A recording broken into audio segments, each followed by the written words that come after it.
예수님께서 처음 예루살렘에 올라가셨을 때 이런 일이 있었습니다. 예수님께서 성전에서 성전을 깨끗하게 하시고 사람들을 가르치고 있을 때 사람들이 너가 표적을 보여봐라 라고 한 일이 있어요. 제가 지난 시간에 표적이 뭐라고 말씀을 드렸죠. 표적이라는 것은 예수님께서 메시아다, 예수님께서 하나님의 아들이다 라는 증거가 되는 이적을 보여라 라는 겁니다. 그러니까 예수님께서 뭐라고 말씀하셨냐면, 예수님이 계시던 곳이 성전이잖아요. 성전을 무너뜨려 봐라, 내가 사흘 만에 다시 짓겠다. 예수님께서 그렇게 얘기하셨어요. 그러니까 이 유대 사람들이 이게 말이 안 되잖아요. 그 사람들이 뭐라고 얘기하냐면, 아니 이 성전을 몇 년 만에 우리가 지었는데, 우리가 46년을 걸려서 이 성전을 지었는데 어떻게 네가 이걸 무너뜨리면 3일 만에 짓겠다고 하느냐라고 믿질 못했습니다. 여러분, 46년 동안 지은 건물을 본 적이 있습니까? 잘 없어요. 예전에는 그렇게 오래들 걸렸습니다. 제가 예전에 한번 바르셀로나에 간 적이 있는데, 거기 보면 100년 넘게 짓고 있는, 아직 100년이 안 됐나? 거의 100년 가까이 짓고 있는 성당이 하나 있어요. 가우디라는 굉장히 유명한 건축가가 설계한 사그라다 파밀리아라는 성당인데 아직 짓고 있습니다. 완공되진 않았어요. 그런데 이 로마를 우리가 한번 가보면 로마에는 100년, 200년 걸린 건축물들이 정말 많더라고요. 예전에는 그만큼 오래 걸렸던 것 같아요. 지금도 좀 애를 써서 짓자고 하면 그 정도 걸릴 것 같아요. 유대인의 성전은 46년을 지었습니다. 여러분, 46년 만에 지은 건물을 3일 만에 지을 수 있겠습니까? 여러분 생각으로 언뜻 받아들이기 힘든 이야기입니다. 유대인들도 그랬어요. 유대인들도 아니 어떻게 이걸 46년 만에 지은 걸 3일 만에 짓는다고 하냐, 이게 말이 되냐라고 이야기했습니다. 그런데 그 당시에 예수님은 이 성전이 아니라 자신의 몸된 성전을 무너뜨린다면 내가 사흘 만에 다시 살아날 것이다 라는 이야기를 하신 거였어요. 그런데 그것을 아무도 알지 못했고 제자들도 알지 못했고, 나중에 예수님께서 사흘 만에 부활한 후에야 제자들이 그 말씀을 깨달았습니다. 우리는 여기에서 소통의 오류를 발견할 수 있습니다. 예수님이 하신 말, 성전이란 단어와 유대인들이 알고 있는 성전이란 단어가 달랐어요. 서로 다른 말을 하고 있었습니다. 누가 보기에는 똑같은 말인데 서로 완전히 다른 말을 하고 있었던 것이죠. 여러분 혹시 살면서 그런 적이 있으신가요? 나는 A를 얘기하는데 저 사람은 B를 알아듣는 거예요. 그래서 뭐라고 얘기했는데 사실 서로 소통이 안 돼서 나중에는 엉뚱한 결과가 벌어지는 일들이 가끔 우리 삶에 존재합니다. 오늘 본문에 있는 예수님의 말씀도 좀 비슷한 말씀이에요. 오늘 본문에서 예수님께서 뭐라고 하시냐면, 내가 이제 떠나갈 건데, 내가 이제 너희 곁을 떠날 건데 너희가 그곳을 오지 못한다라고 이야기하시는 거예요. 너희가 따라올 수가 없다라고 얘기를 하는 거죠. 그러니까 이 유대 사람들이 아니 저 사람이 도대체 어디를 가는데 우리가 따라올 수 없다고 하지? 여러분 딱 들으면 무슨 생각이 납니까? 내가 이제 갈 건데 아무도 못 따라온 것이야. 이러면 죽음을 생각하기 마련이죠. 그래서 이 사람들도 예수님이 스스로 죽으려는가, 자살을 하려고 하시나 라고 생각을 했다고 합니다. 왜냐하면 예수님이 간다는 그곳, 아무도 따라올 수 없고 이 세상 물질 세계에 있는 사람은 따라올 수 없다는 그곳은 이 당시에는 예수님만 아는 곳이었어요. 제자들도 몰랐고 이스라엘 사람들도 몰랐습니다. 우리는 알죠. 그것은 하나님의 나라였습니다. 예수님은 하나님의 나라를 얘기하는데 이 사람들은 전혀 다른 이야기를 하고 있는 것이죠. 예전에 한참 전에, 여러분들이 태어나기도 전에 인류가 달에 착륙한 일이 있습니다.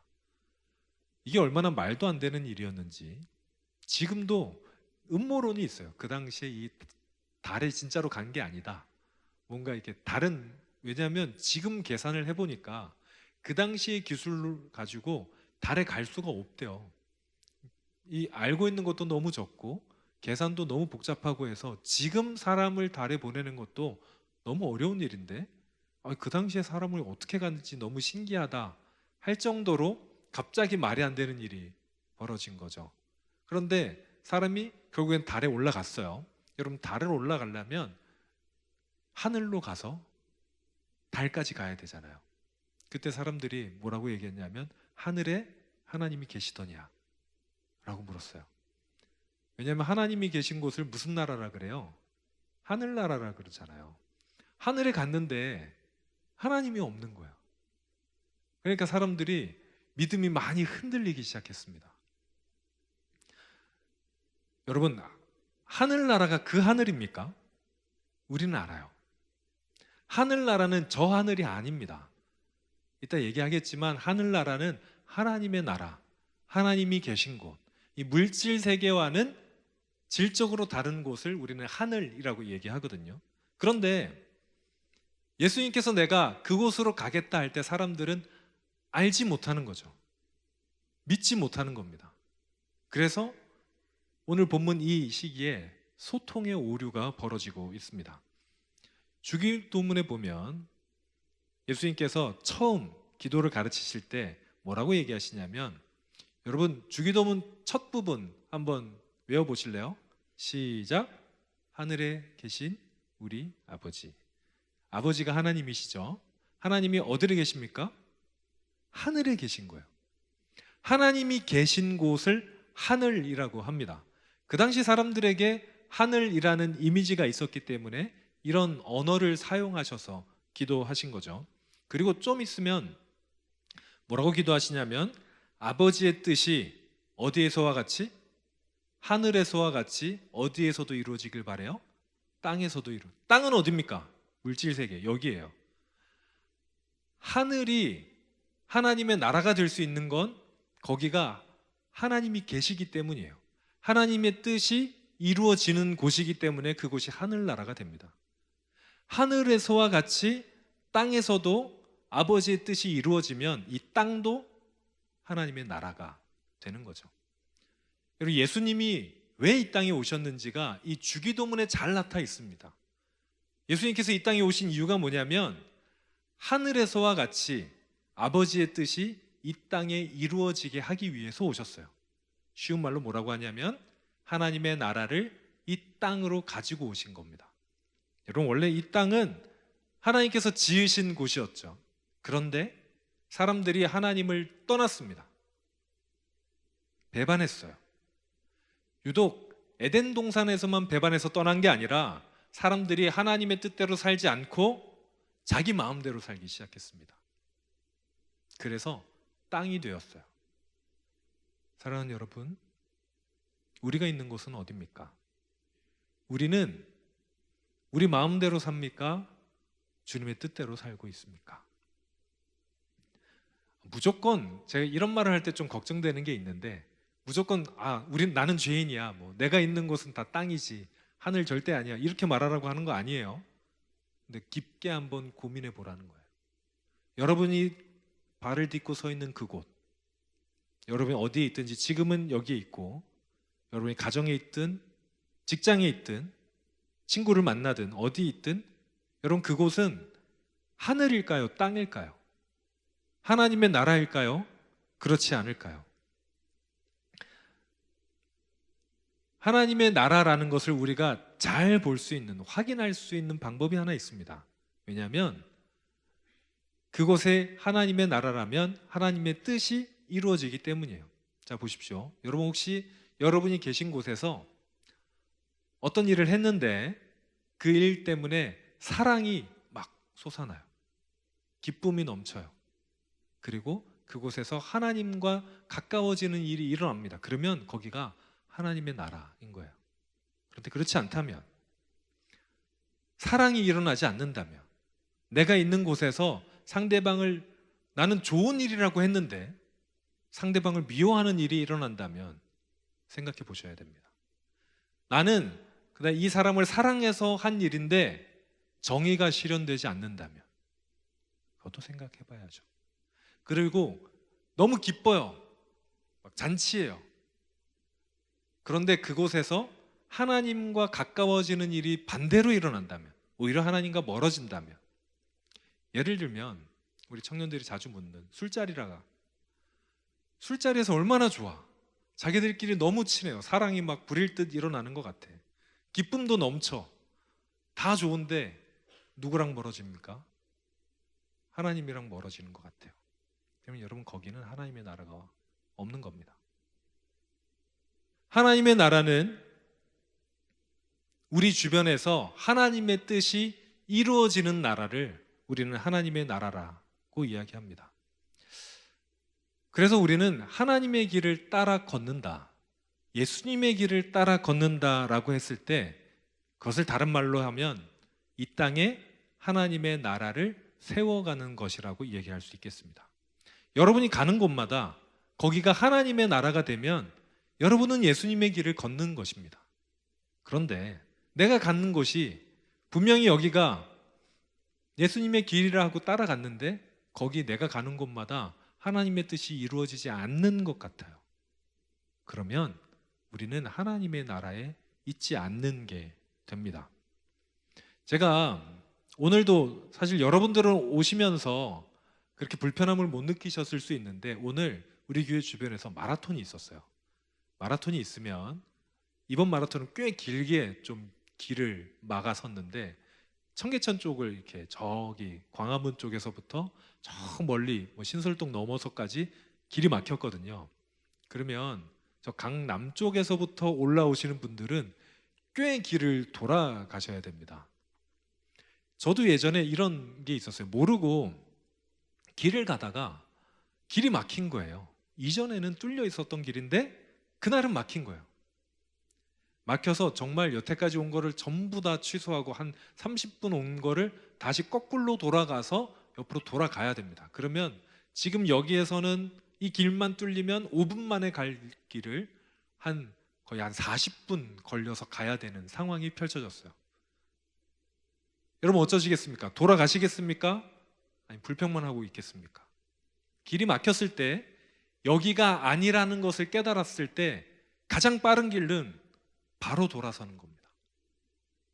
그게 제일 빠른 거예요.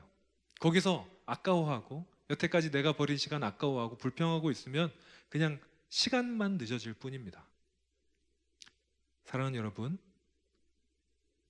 여러분의 자리를 한번 돌아보셨으면 좋겠습니다. 여러분이 있는 곳이 하나님의 나라입니까? 여러분이 가는 길이 우리 예수님을 따라가는 길입니까? 만약에 아니라면 지금 돌아서셔야 됩니다. 지금, 내일이 아니라 지금 곧바로 돌아서서 예수님의 길을 따르기 시작해야 돼요. 누군가 그렇게 얘기하더라고요. 아니, 지금 말고 조금 있다가 하면 안 됩니까? 이것만 하고. 예를 들면 우리가 바쁜 일이 있어서, 나의 개인적으로 급한 일이 있어서, 공부든 자격증이든 무엇이든 그게 있어서 예배를 포기해야 돼요. 그럴 때 이 말씀이 생각나면, 주님, 제가 나중에 이거 다 하고 나서 개인적으로 회개할게요.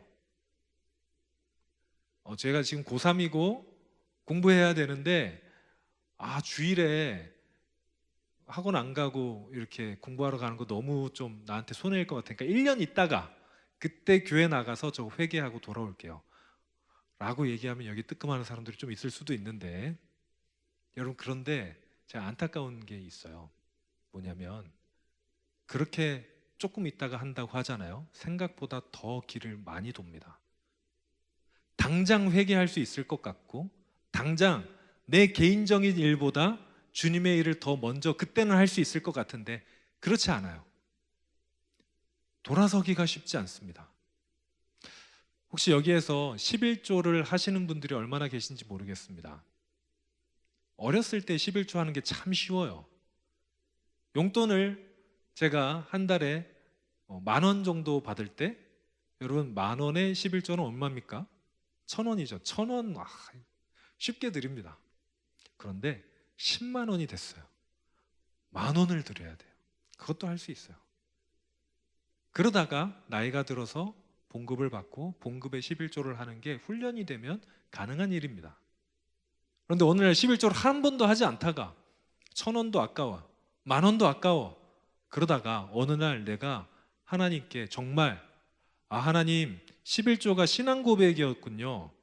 저에 있는 걸 내 평생을 하나님께 바친다고 하면서 내가 이거 하나 못 바쳐서 되겠습니까? 하고 11조를 하기로 다짐했는데 이제는 10,000원, 1,000원이 아니라 몇십만 원, 몇백만 원을 하나님께 드려야 돼. 11조를 하면. 그게 생각보다 쉽지 않아요. 언제든지 내가 마음만 먹으면 할 수 있을 것 같은데 하기 어렵습니다. 여러분 11조만 그런 게 아니에요. 하나님의 길을 따라가는 것도 마찬가지입니다. 그래서 한 발 한 발 차근차근 가셔야 됩니다. 지금 내가 있는 자리에서 하나님의 일이 이루어지지 않을 때 내가 사랑을 위해서 나를 조금 희생하고 평화를 위해서 내가 내 자리를 조금 양보하고 하나님과 가까워지는 것을 위해서 나의 이익을 조금씩 포기하는 일을 지금 하시지 않으면 나중에 또 이 길을 언젠가는 길게 돌아서 가야 합니다. 그러니 사랑하는 여러분, 지금 돌아서시길 바랍니다. 아멘. 아멘 소리가 너무 작은 것 같은데 지금 돌아서시길 바랍니다. 아멘. 하나님의 나라를 이루어 간다는 것은 우리 시리즈 설교의 제목대로 우리 주님의 길을 따라 걷는 교회라는 것은 지금 돌아서서 내가 할 수 있는 한, 내가 할 수 있는 방법으로 주님의 길을 따라가는 것을 이야기합니다. 여러분이 있는 자리에서 하나님이 생각나게 하십시오. 여러분이 있는 곳에서 하나님의 사랑이 이어지게 하십시오. 여러분이 있는 곳에 슬퍼하는 사람이 여러분을 통해서 기쁨이 넘치게 될 수 있다면 그곳이 하나님의 나라일 겁니다. 여러분이 하고자 하는 그 일이 하나님의 뜻과 같다면 그곳이 하나님의 나라일 겁니다. 그렇게 하나님의 길을 따라 걷다 보면 그 길의 끝에 하나님이 계세요. 다른 곳에 계시지 않습니다. 그 길 끝에 하나님이 계십니다. 우리 그 길을 따라 걷는 한 번에 멀리 못 가요. 한 발 한 발, 한 발 한 발 주님을 따라 걷는 저와 여러분 되시길 바랍니다. 찬양팀 나와주시고요. 사랑하는 여러분, 우리가 사순절 기간 동안 주님을 따라 걷자고 다짐하면서 말씀을 나눴습니다. 그리고 오늘 우리는 주님의 길을 따라 걷는다는 것이 우리 주변에 내가 있는 곳에서 하나님의 나라를 이루는 것이라 이야기했습니다. 그런데 한 발 한 발 걷다 보면 그런 생각이 들 거예요. 이게 맞나? 정말 이게 하나님을 따라 걷는 길인가? 왜냐하면 보이지 않거든요. 한 번에 느껴지지가 잘 않아요. 제가 요즘에 그렇게 보이지 않겠지만 운동을 조금 하고 있습니다. 안 믿는 눈치인데, 그러니까 며칠 전에 아령을 좀 들었어요. 근데 여러분, 아령을 한 번 들고 두 번 들고, 아니 그날 뭐 수십 번 들었다고 해서 갑자기 근육이 나옵니까? 그렇지 않아요. 제가 다이어트를 하는데 오늘 하루 완전히 굶었다고 해서 갑자기 체중이 막 눈에 띄게 빠집니까? 그렇지 않아요. 눈에 띄게 빠지더라도 내일 밥 먹으면 다시 쪄요. 그런데 그렇게 눈에 보이지 않더라도 우리는 알잖아요. 운동을 계속하면 건강해질 거예요. 근육이 차 오르겠죠. 다이어트를 건강한 방법으로 계속하면 목표가 이루어지겠죠.